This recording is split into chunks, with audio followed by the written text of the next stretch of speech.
Excel PU college ಗುರುವಾಯಿನಕೆರೆ, ಕರ್ನಾಟಕದ number 1 PU college. Admissions open now. ರಾಜ್ಯ ಪ್ರವಾಸದಲ್ಲಿ ಇರುವಂತಹ ಬಿಜೆಪಿ ರಾಷ್ಟ್ರೀಯ ಅಧ್ಯಕ್ಷ ನಿತಿನ್ ನಬೀನ್ರಿಂದ ರಾಜ್ಯ ಬಿಜೆಪಿ ನಾಯಕರಿಗೆ ಟಾರ್ಗೆಟ್ ಫಿಕ್ಸ್ ಆಗಿದೆ. ಶತಾಯ ಗತಾಯ ರಾಜ್ಯದಲ್ಲಿ ನಾವು ಅಧಿಕಾರವನ್ನು ಹಿಡಿಲೇಬೇಕು. ಈ ಮಾತನ್ನ ಬಿಜೆಪಿ ರಾಷ್ಟ್ರೀಯ ಅಧ್ಯಕ್ಷ ನಿತಿನ್ ನಬೀನ್ ಹೇಳಿದ್ದಾರೆ.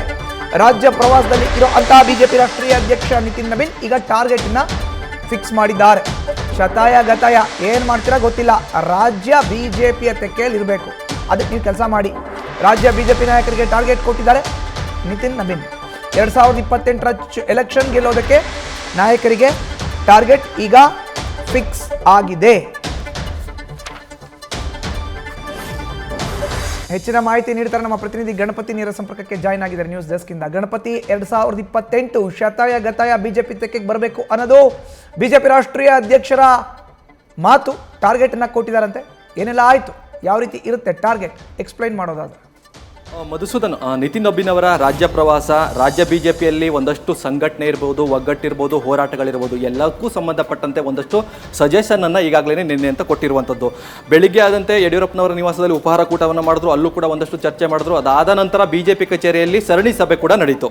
ಈ ಸಭೆಯಲ್ಲಿ ಪ್ರಮುಖವಾಗಿ ಸಂಸದರು ಜೊತೆಗೆ ಶಾಸಕರು ಜೊತೆಗೆ ಪರಿಷತ್ ಸದಸ್ಯರಿಗೆ ಒಂದಷ್ಟು ಸಲಹೆ ಜೊತೆಗೆ ಸೂಚನೆ ಜೊತೆಗೆ ಟಾರ್ಗೆಟ್ ಕೂಡ ನಿತಿನ್ ನಬೀನ್ ಅವರು ಕೊಟ್ಟಿರುವಂಥದ್ದು. ನೋಡಿ, ಪ್ರಮುಖವಾಗಿ ಹಳೆ ಚುನಾವಣೆಗಳನ್ನು ಅಂದರೆ ಕರ್ನಾಟಕ ರಾಜ್ಯದಲ್ಲಿ ನಡೆದಂತಹ 2008ರಿಂದ ನಡೆದಂಥ ಒಂದಷ್ಟು ಚುನಾವಣೆ ಇದೆಯಲ್ಲ, ಅದೆಲ್ಲವನ್ನೂ ಕೂಡ ಫಲಿತಾಂಶವನ್ನು ಕ್ರೋಢೀಕರಿಸಿ ರಾಜ್ಯ ನಾಯಕರ ಮುಂದೆ ಒಂದಷ್ಟು ಹೇಳಿಕೆಗಳನ್ನು, ಒಂದಷ್ಟು ಸೂಚನೆಗಳನ್ನು, ಒಂದಷ್ಟು ಟಾರ್ಗೆಟ್ಗಳನ್ನು ಕೊಟ್ಟರು. ಅಂದರೆ ನೋಡಿ, ರಾಜ್ಯದಲ್ಲಿ ಬಿಜೆಪಿ ಅಧಿಕಾರಕ್ಕೆ ಬರುವಂಥದ್ದು ಸುಲಭವೇನಲ್ಲ, ಬಂದೇ ಬರುತ್ತೆ. ಆದರೆ ರಾಜ್ಯ ಬಿಜೆಪಿ ನಾಯಕರಲ್ಲಿ ಪ್ರಮುಖವಾಗಿ ಒಗ್ಗಟ್ಟು ಬೇಕು. ಆ ಒಗ್ಗಟ್ಟಿಂದ ಹೋದರೆ ನಮಗೆ ಗೆಲುವು ಸುಲಭ ಆಗಿರುತ್ತೆ. ಜೊತೆಗೆ ಈ ಹಿಂದಿನ ಚುನಾವಣೆಯಲ್ಲಿ ನಾವು 2008ಕ್ಕೆ ಅಧಿಕಾರಕ್ಕೆ ಬಂದ್ವಿ, 2 ಬಾರಿ ಅಧಿಕಾರಕ್ಕೆ ರಾಜ್ಯದಲ್ಲಿ ಬಿಜೆಪಿ ಅಧಿಕಾರಕ್ಕೆ ಬಂದಿದೆ. ಆದರೆ ಸ್ಪಷ್ಟ ಬಹುಮತದಿಂದ ಇದುವರೆಗೂ ಅಧಿಕಾರಕ್ಕೆ ಬಂದಿಲ್ಲ. ಈ ಬಾರಿ 2028ರ ಚುನಾವಣೆಯಲ್ಲಿ ನಾವು ಸ್ಪಷ್ಟ ಬಹುಮತದಿಂದ ಅಧಿಕಾರಕ್ಕೆ ಬರುತ್ತವೆ. ಕಾರಣ ಏನು ಅಂತಂದ್ರೆ, ನಮ್ಮ ನಾಯಕರಲ್ಲಿ ಒಗ್ಗಟ್ಟು ಬೇಕು. ಈ ಒಗ್ಗಟ್ಟು ಅನ್ನೋದು ಕೂಡ ಪ್ರಮುಖವಾಗಿ ನಿತಿನ್ ನಬೀನ್ ಅವರು ರಾಜ್ಯ ನಾಯಕರಿಗೆ ಕೊಟ್ಟಿರುವಂಥದ್ದು.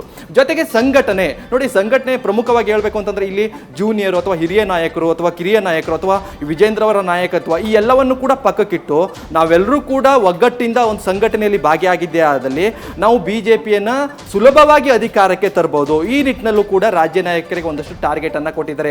ಯಾವ ರೀತಿ ಟಾರ್ಗೆಟ್ ನೋಡಿ, ಸರ್ಕಾರ ಸಾಲು ವೈಫಲ್ಯಗಳಿದೆ. ಹೋರಾಟ ಎಷ್ಟರ ಮಟ್ಟಿಗೆ ಮಾಡಿದ್ದೀರಾ? ಹೋರಾಟ ನಿಜವಾಗ್ಲೂ ಕೂಡ ಫಲಪ್ರದ ಆಗಿದೆಯಾ? ನಿಜವಾಗ್ಲೂ ಕೂಡ ನೀವು ಸರ್ಕಾರದ ವಿರುದ್ಧ ಹೋರಾಟ ಆಗಿದ್ದು ಅದು ಜನರಿಗೂ ಕೂಡ ತಲುಪಿದೆಯಾ? ಸರ್ಕಾರದ ವೈಫಲ್ಯಗಳನ್ನ ಜನರ ಮನಸ್ಸಲ್ಲಿ ಹಾಕಿದ್ದೀರಾ? ಇಲ್ಲ. ಇವೆಲ್ಲವನ್ನೂ ಕೂಡ ಮುಂದಿನ ದಿನಗಳಲ್ಲಿ ನೀವು ಮಾಡಲೇಬೇಕು, ಮಾಡುವಂತ ಅನಿವಾರ್ಯತೆ ಕೂಡ ಎದುರಾಗಿದೆ. ಹೀಗಾಗಿ ಸಂಘಟನೆ ಜೊತೆಗೆ ಒಗ್ಗಟ್ಟು ಜೊತೆಗೆ ಸರ್ಕಾರದ ವಿರುದ್ಧ ಹೋರಾಟ ಕೂಡ ಮಾಡಬೇಕು. ಈಗ ಮಾಡಿದ್ದೇ ಆದಲ್ಲಿ ಮುಂದಿನ 2028ರ ಚುನಾವಣೆಯಲ್ಲಿ ಬಿಜೆಪಿ ಸುಲಭವಾಗಿ ಸ್ಪಷ್ಟ ಬಹುಮತದಿಂದ ಅಧಿಕಾರಕ್ಕೆ ಬರುತ್ತೆ. ಈ ನಿಟ್ಟಿನಲ್ಲಿ ನಿತಿನ್ ನಬೀನ್ ಅವರು ಒಂದು ಟಾರ್ಗೆಟ್ ಅನ್ನ ಕೊಟ್ಟಿರುವಂತದ್ದು. ಮಧುಸೂದನ್, ಧನ್ಯವಾದ ಗಣಪತಿ ನಿಮ್ಮ ಮಾಹಿತಿಗೆ. ನ್ಯೂಸ್ ಫಸ್ಟ್, ನಿರ್ಭೀತಿಯಿಂದ ನಿಮ್ಮ ಪರವಾಗಿ.